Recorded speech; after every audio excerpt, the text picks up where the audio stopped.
Bienvenue dans French Story Library. Ici, on oublie la grammaire ennuyeuse. On découvre des histoires simples, intéressantes, et on progresse en français sans effort. Il est 8 heures du matin à Paris. Le soleil brille doucement dans le ciel clair. La ville commence à s'animer. Les voitures roulent dans les rues, les vélos passent, les passants marchent vite. Un homme simple se prépare pour sa journée. Il s'appelle Marc. Il travaille dans un bureau au centre de Paris. Il a 30 ans. Il aime son travail, mais il sait que chaque journée peut être longue. Marc prend son petit déjeuner dans sa cuisine. Sur la table, il y a une tasse de café chaud, un croissant encore tiède et un verre d'eau. Il respire l'odeur du beurre et il pense que le matin est agréable. Pourtant, il regarde encore sa montre. Il doit partir bientôt, parce que le bureau ouvre à 9 heures. Il met son manteau, prend son sac, et sort dans la rue. La rue est bruyante. Des bus s'arrêtent, des klaxons se font entendre. Marc marche vite vers la station de métro. Il pense que le métro est parfois difficile, mais c'est aussi rapide. Il descend les escaliers et il trouve beaucoup de gens. Tout le monde regarde les panneaux, tout le monde attend la rame. Marc écoute le bruit métallique, il sent l'air un peu chaud et il pense que Paris est toujours vivant. Quand la rame arrive, Marc entre. Il trouve une petite place assise. Autour de lui, des hommes lisent le journal, des femmes parlent doucement, des jeunes regardent leur téléphone. Marc regarde encore par la fenêtre sombre du tunnel. Le métro bouge et il sent un léger tremblement sous ses pieds. Il pense que ce voyage fait partie de sa vie quotidienne. Après 20 minutes, Marc sort à l'arrêt proche de son bureau. Il marche ensuite quelques rues. Il regarde les cafés parisiens avec leurs terrasses, il sent l'odeur du pain frais qui sort des boulangeries. Paris le matin est toujours clair et vivant. Il aime regarder les petites vitrines des librairies et les affiches de cinéma. Il arrive enfin devant un grand immeuble moderne. La façade est propre et claire, avec de grandes vitres. Il pousse la porte et dit bonjour au gardien. Puis il monte dans l'ascenseur. Il regarde les boutons, il appuie sur le 7e étage. L'ascenseur est calme, mais il entend encore le bruit de ses pas. Marc entre dans son bureau. Il y a plusieurs collègues déjà assis. Certains tapent sur le clavier, d'autres boivent du café. Marc dit bonjour et pose son sac. Son bureau est petit, mais bien organisé. Il sort son ordinateur portable et il commence sa journée. La matinée passe vite. Marc écrit des mails, il lit des documents. Parfois, il regarde encore l'écran longtemps. Ses yeux deviennent un peu fatigués. Pourtant, il continue, parce qu'il doit finir son travail. À 10h30, il prend un petit café dans la salle de pause. L'odeur du café chaud remplit la pièce. Il pense que cette pause est nécessaire. Ensuite, il retourne à sa place. Il parle avec un collègue de projet. Il regarde les graphiques, il met des notes sur le papier. Il sent que le temps passe vite. Bientôt, il sera midi, et tout le bureau attendra le déjeuner. À midi, Marc se lève de son bureau. Il pense que la matinée a été longue. Ses collègues parlent déjà du déjeuner. Dans un bureau parisien, le déjeuner est un moment important. Tout le monde veut sortir, tout le monde veut manger quelque chose de bon marché mais aussi agréable. Marc prend sa veste et descend avec 2 collègues. La rue est bruyante, mais elle sent aussi très bon. Les restaurants ouvrent leurs portes, les boulangeries montrent des sandwichs, des quiches, des salades. Les vitrines sont pleines de couleurs. Marc regarde encore les menus. Il pense que le choix est parfois difficile. Pourtant, il doit choisir vite. Finalement, ils entrent dans une petite brasserie. À l'intérieur, les tables sont petites et proches. Il y a beaucoup de bruit, mais aussi beaucoup de vie. Le serveur dit bonjour. Marc commande une salade, un morceau de pain et un verre d'eau. Ses collègues commandent un plat chaud. L'odeur du fromage fondu arrive à leur table. Marc mange lentement. Il pense que le pain frais est délicieux. Il regarde ses collègues rire et parler. Il raconte des petites histoires de travail. Le temps passe vite. Le serveur revient, il donne la note. Chacun met quelques pièces sur la table. Ensuite, ils sortent. L'air de la rue est un peu froid, mais agréable après la chaleur de la brasserie. Marc retourne au bureau.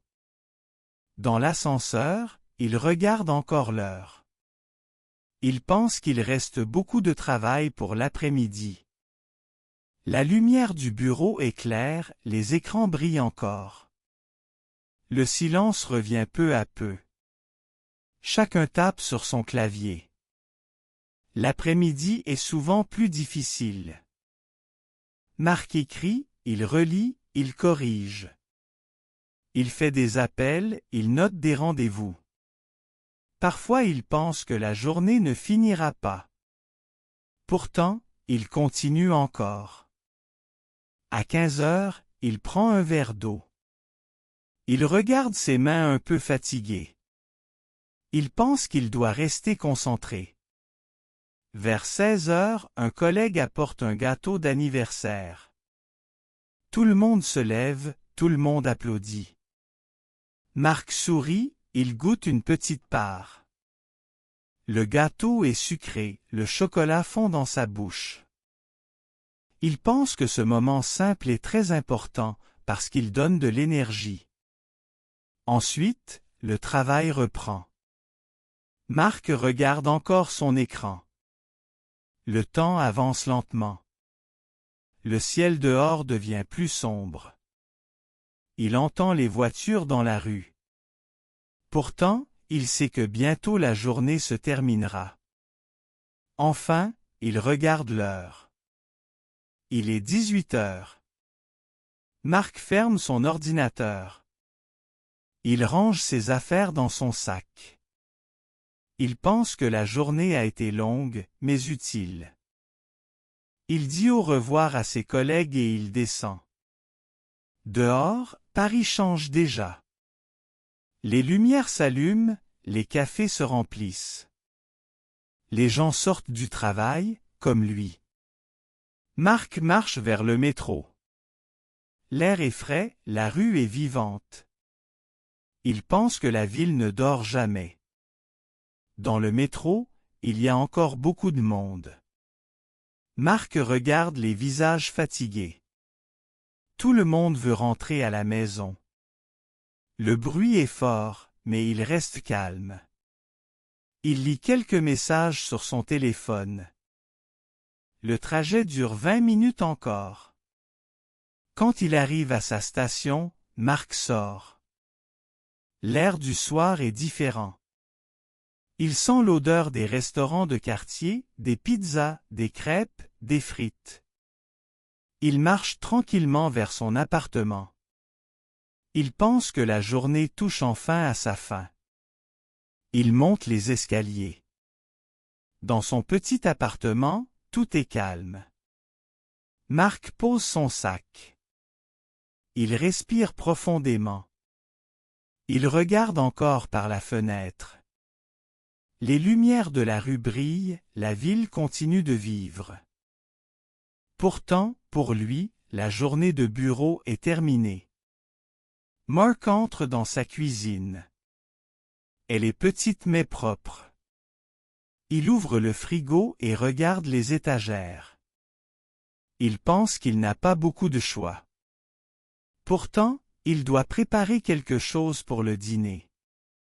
Il prend des pâtes, une tomate, un peu de fromage. C'est simple, mais suffisant. Il met de l'eau dans une casserole. Le bruit de l'eau qui bout est fort.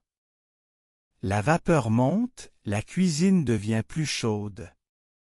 Mark ajoute les pâtes. L'odeur est légère mais agréable. Pendant ce temps, il coupe la tomate. Le couteau fait un petit bruit sur la planche. Il regarde encore l'heure. Il pense qu'il est déjà tard. Pourtant, il continue à préparer calmement. Il met un peu d'huile d'olive dans une poêle. L'odeur se mélange avec celle des pâtes. Enfin, il verse tout dans une assiette.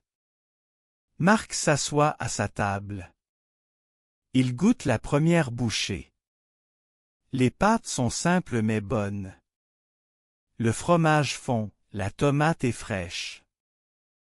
Il pense que la nourriture simple peut aussi donner du plaisir. Il boit un verre d'eau. Il respire lentement. Après le repas, il met son assiette dans l'évier. L'eau coule encore une fois, mais maintenant elle est chaude. La vapeur monte, il sent la chaleur sur ses mains. Ensuite, il s'essuie avec une serviette. Il va dans le salon.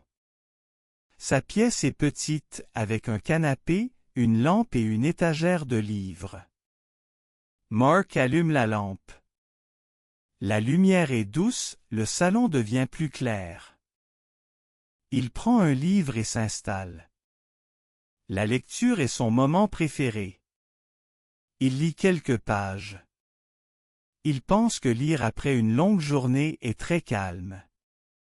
Les phrases l'aident à oublier le bruit du métro, les appels au bureau, les écrans trop lumineux. Ici, tout est tranquille. Il ferme le livre et regarde par la fenêtre. La rue est encore vivante. Des gens parlent en bas, une moto passe vite, une musique sort d'un café. Mark écoute tout. Il pense que Paris ne dort jamais vraiment. Pourtant, dans son salon, le silence revient vite. Un peu plus tard, il allume la télévision. Les images bougent vite, le son est parfois bruyant. Il regarde un petit reportage. Les journalistes parlent de la météo, du sport, de la circulation. Il pense que c'est utile, mais aussi répétitif.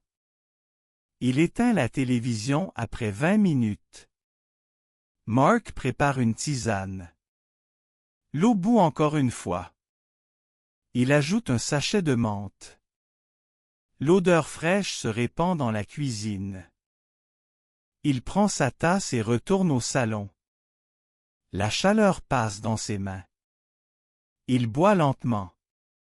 Il pense que ce petit moment simple est important. Ensuite, il prend son téléphone. Il regarde quelques messages d'amis. Certains parlent de projets pour le week-end.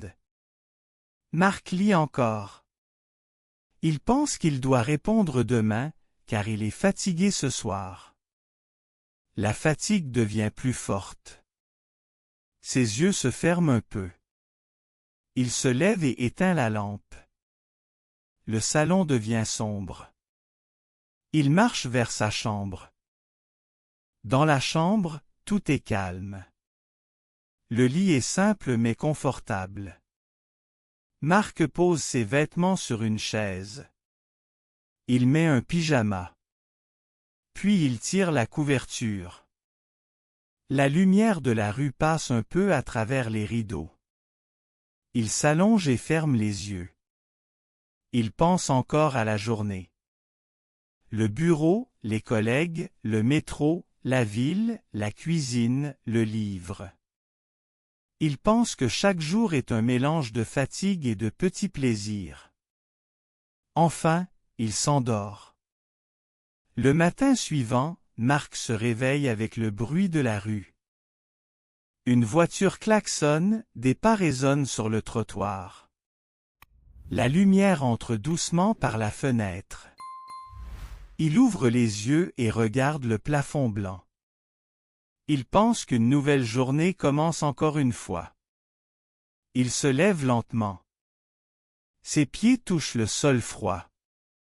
Il marche vers la salle de bain. Il ouvre l'eau du robinet et se lave le visage. L'eau est fraîche, presque glacée. Il respire fort. Ensuite, il prend une douche rapide. L'eau chaude glisse sur ses épaules. Il se sent un peu plus réveillé. Marc retourne dans la cuisine. Il prépare un café. L'odeur forte remplit la pièce.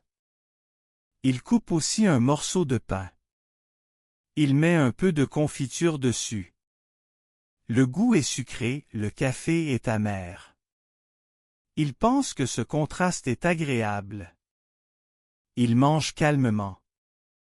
Ensuite, il prend sa veste et sort de l'appartement.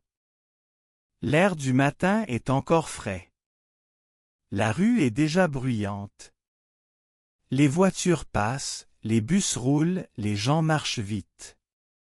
Marc descend l'escalier du métro. Le bruit métallique des portes et des annonces est fort.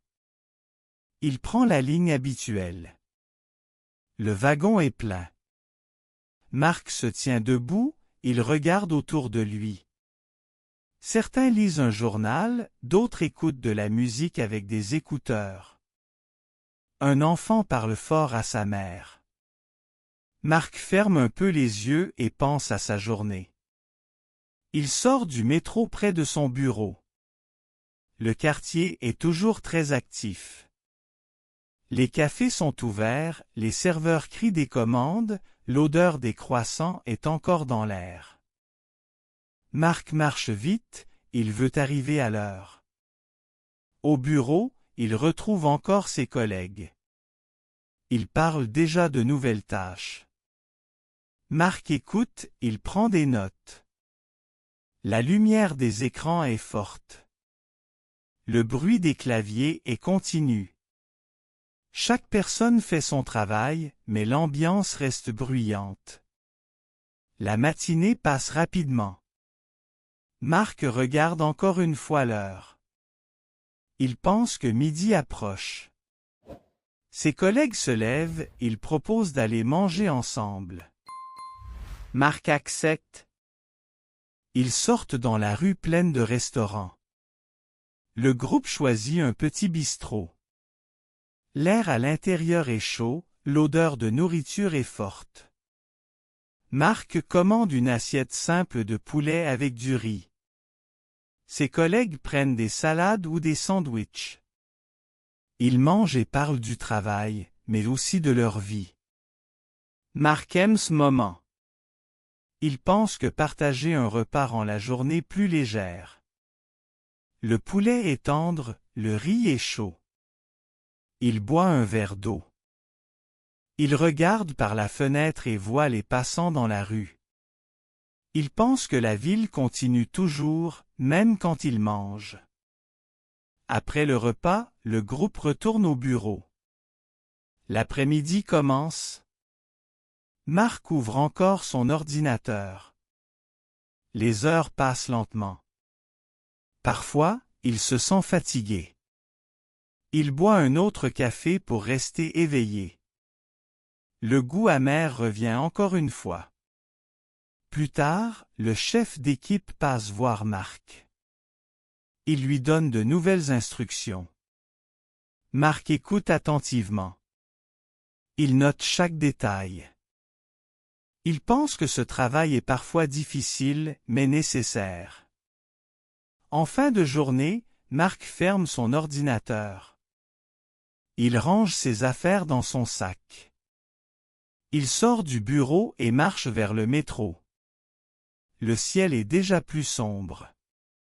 Les lampadaires s'allument dans les rues de Paris. Les néons des cafés brillent. Les voix des passants remplissent l'air. Marc reprend le métro pour rentrer. Le wagon est encore plein, mais cette fois les gens ont l'air plus fatigués. Certains ferment les yeux, d'autres tapent sur leur téléphone.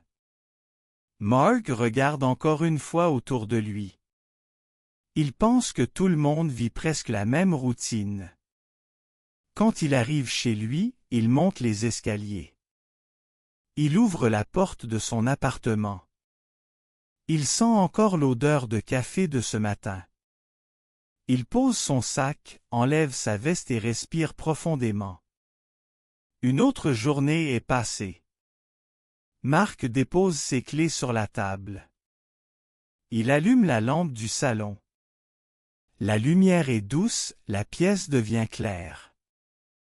Il se dirige vers la cuisine. Son estomac commence à réclamer. Il ouvre le frigo et regarde. Il trouve un peu de légumes, du pain et du fromage. Il décide de préparer une soupe simple. Il met de l'eau dans une casserole. Il coupe les légumes en morceaux. Le couteau fait un bruit régulier. L'odeur des légumes frais se mélange à celle de l'eau chaude. La vapeur monte encore une fois. Marc pense que ce plat est facile mais réconfortant. Pendant que la soupe cuit, il ouvre la fenêtre. L'air du soir entre dans la cuisine. On entend des voix dans la rue, un bus qui passe, une moto qui démarre. Marc respire profondément. Il sent l'odeur de la soupe et celle de la ville en même temps. Il verse la soupe dans un bol. La chaleur monte, la vapeur lui touche le visage. Il goûte une cuillère. Le goût est doux, un peu salé, agréable. Marc mange calmement. Il pense que la simplicité est souvent la meilleure chose. Après le dîner, il lave rapidement son bol. L'eau est chaude, ses mains sentent encore le savon. Ensuite, il s'assoit dans le salon avec son ordinateur. Il ouvre quelques sites d'actualité. Les images défilent vite. Marc lit des articles courts sur la France, sur l'économie, sur le sport. Il pense que le monde est toujours plein de nouvelles. Puis il ferme l'ordinateur et prend son téléphone. Il regarde encore ses messages. Cette fois, il répond. Il écrit à un ami, « On peut se voir samedi ?» Il sourit un peu. Il pense que les week-ends sont faits pour respirer. Marc prend ensuite un petit carnet. Il écrit quelques lignes sur sa journée. Il note l'heure du métro, le repas avec ses collègues, la soupe du soir. Il pense que garder ses souvenirs est utile. Parfois il relit les pages et comprend mieux sa vie. Le temps passe. Marc regarde encore une fois par la fenêtre. Le ciel est presque noir. Les lampadaires brillent comme de petites étoiles dans la rue. Les cafés sont toujours ouverts, on entend des rires et de la musique. Pourtant, son appartement reste calme. Il prépare une nouvelle tisane, cette fois au citron. L'odeur acide et fraîche remplit la pièce. La tasse chaude réchauffe encore ses mains. Il boit lentement. Il pense que ce petit rituel le prépare bien pour dormir. Marc éteint ensuite la lampe du salon. Il marche vers sa chambre. Le lit est prêt, la couverture est douce. Il pose son téléphone sur la table de nuit. Il s'allonge et ferme les yeux. Il pense à sa vie à Paris. Chaque journée est presque la même. Métro, bureau, repas, retour, lecture, sommeil. Pourtant, il trouve toujours un petit moment agréable, un café chaud, un repas partagé, un livre ouvert, une fenêtre qui montre la ville. Il se dit que ces petites choses sont importantes. Elles donnent du sens même à une vie simple. Il ferme enfin les yeux. Le bruit de la rue s'éloigne. La respiration devient lente. La journée est finie.